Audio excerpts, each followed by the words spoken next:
اس زمین پہ حضرت آدم علیہ السلام کے تقریباً 1000 سال بعد اللہ نے عراق کی زمین رافدین کا انتخاب کیا اور وہاں اپنے بندے یشکر بن لامک کو نبی بنا کے بھیجا، جن کو مختلف القاب سے آج بھی زمانہ یاد کرتا ہے۔ کوئی اللہ کے اس نبی کو عبد الغفار کہتا ہے، تو کوئی عبد الجبار، تو کوئی الیاس، تو کوئی کشتی والا نبی، اور کوئی نوح نجی اللہ کہہ کے بلاتا رہتا ہے۔ حضرت نوح علیہ السلام حضرت ادریس علیہ السلام کے پر پوتے ہیں اور حضرت آدم علیہ السلام کی 10 پشت میں سے ہیں۔ وہ قوم اس وقت دنیا کی بدترین قوم تھی۔ وہاں ظلم کرنا، نفسانی خواہشات پر فخر کرنا، بتوں اور شیطانوں کی پوجا کرنا عام تھا۔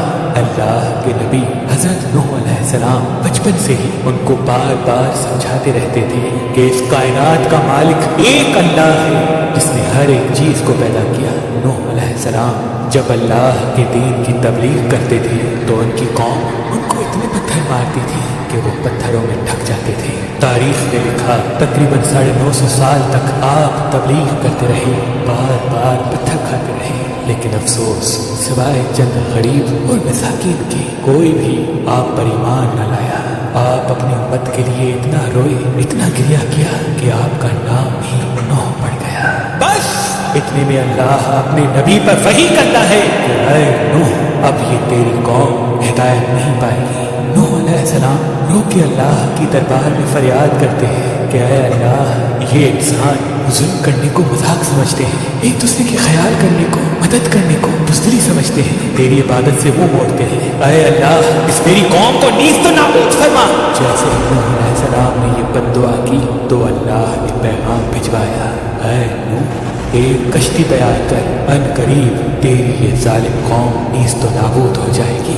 بس اللہ وحی کے ذریعے اپنے نبی کو بتاتے گئے اور اللہ کے نبی نوح علیہ السلام کو کشتی بناتے گئے۔ جیسے کہ نوح علیہ السلام ایک پہاڑ پہ رہتے تھے تو نہ وہاں سمندر تھا، نہ دریا، نہ درخت تھے۔ بالآخر اللہ کے نبی نوح نے درخت اگائے اور اس کی لکڑی سے کشتی کو بنانا شروع کیا۔ آپ لکڑی سے بڑے بڑے تختے بناتے، پھر لوہا لاتے، اس سے کیل بناتے، تختوں کو جوڑ کر اس میں کیل ٹھوکتے گئے۔ تاریخ نے لکھا تقریباً 100 سال تک آپ وہ کشتی بناتے رہے اور آپ کی قوم روز آپ کے پاس آتی اور آپ کی توہین کرتی، آپ کو پاگل کہتی کہ نہ تو یہاں دریا ہے نہ سمندر، پھر بھی یہ پاگل کشتی بنا رہا ہے۔ اللہ کے نبی نوح علیہ السلام آسمان کو دیکھ کے صبر کرتے اور اللہ کے حکم کو تسلیم کرتے۔ اس کشتی کا طول 300 گز، اونچائی 30 گز اور عرض 50 گز تھا۔ ایک روایت کے مطابق اس کا طول 1 کلومیٹر سے زیادہ تھا۔ یہ کشتی عام کشتیوں کی طرح نہیں، بلکہ جس طرح سے اس کشتی کو نیچے سے بند کیا گیا تھا ویسے ہی اوپر سے بھی بند کیا گیا تھا تاکہ بارش کا پانی بھی کشتی میں داخل نہ ہو سکے۔ اس کشتی میں الگ الگ 3 درجے بنائے گئے تھے۔ نچلا درجہ جانوروں کے لیے تھا، بیچ والا طبقہ انسانوں کے لیے اور اوپر والا حصہ پرندوں کے لیے۔ ہر درجے میں ایک دروازہ تھا۔ بس جب کشتی تیار ہو گئی تو اللہ نے فرمایا، اے نوح، اس زمین پہ مختلف جانوروں اور پرندوں کے جوڑوں کو اس کشتی میں سوار کرو تاکہ ان مخلوقات کی نسل باقی رہ سکے۔ حضرت نوح علیہ السلام نے مختلف پرندوں، جانوروں، ہر وہ چیز جس میں زندگی کے آثار ہیں، کشتی میں سوار کرنا شروع کر دیا۔ پھر آپ انسانوں کو حجت تمام کرنے کے لیے کہنے لگے، آؤ، یہ کشتی نجات کی کشتی ہے، جو بھی اس کشتی میں آئے گا وہ اللہ کی امان میں ہوگا۔ وہ پوری قوم ہنستی رہی۔ تاریخ نے لکھا آپ کے ساتھ تھوڑے سے ہی لوگ تھے جن کی تعداد بعض کتابوں میں 80 بتائی گئی ہے، جن میں آپ کے 3 فرزند حام، سام، یافز اور ان کی بیویاں بھی موجود تھیں۔